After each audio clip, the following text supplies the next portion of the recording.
of the interventionalists has been on display at this meeting with the release of such late-breaking clinical trials as Partner and Everest 2. Interventional cardiology has seen an explosion in both technology and its application. Now I'm joined by Dr. George Dangas. George is chair of the Interventional Scientific Section and Council. George, I'm glad you're here with me, and I must tell you, I was fascinated with this simulation session. Tell me a little bit about it. My pleasure to be here. Simulation was one of the highlights in the new advances we had this year.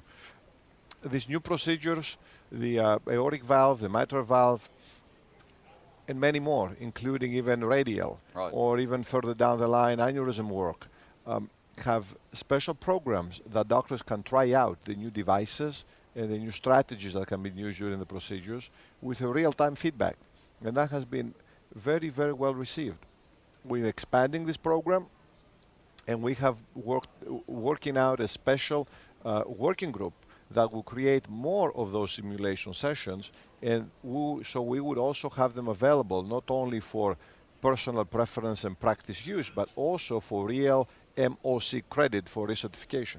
Well, to me, it's fascinating. I know Spencer King, I think, wrote an editorial in Jack Imaging on this concept. If airlines have got simulation, medicine should have, and I think this is really exciting. You think that it will be required to use simulation not only for MOC, but before you could use these devices?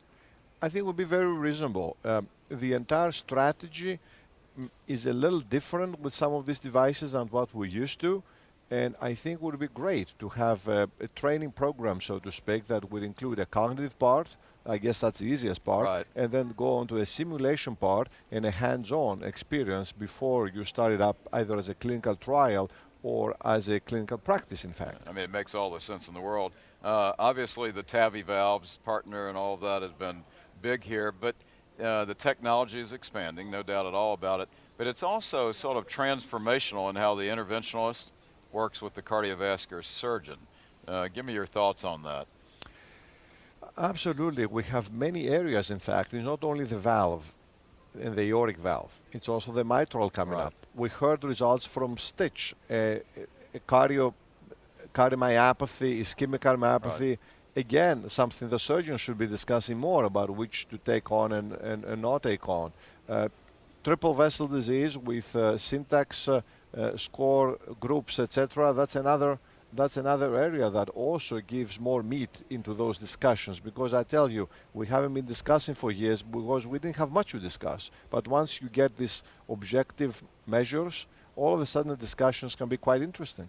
That's great. So in closing, let me ask you, sort of give me the top 2 or 3 highlights, but especially as they impact interventionalists as they would take home messages from the meeting.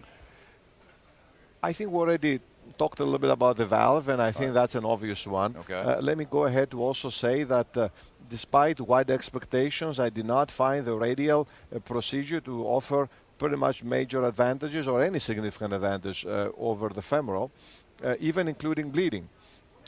And the third one that I would like to highlight is a recently released excellent trial regarding the duration of dual antiplatelet therapy after drug-eluting stenting on 6 versus 12 months out of South Korea.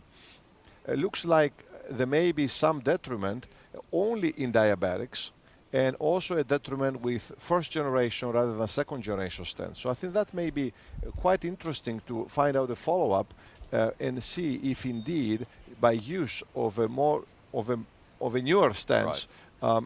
In the less risky patients, we can actually trim these longer term requirements for dual antiplatelet therapy.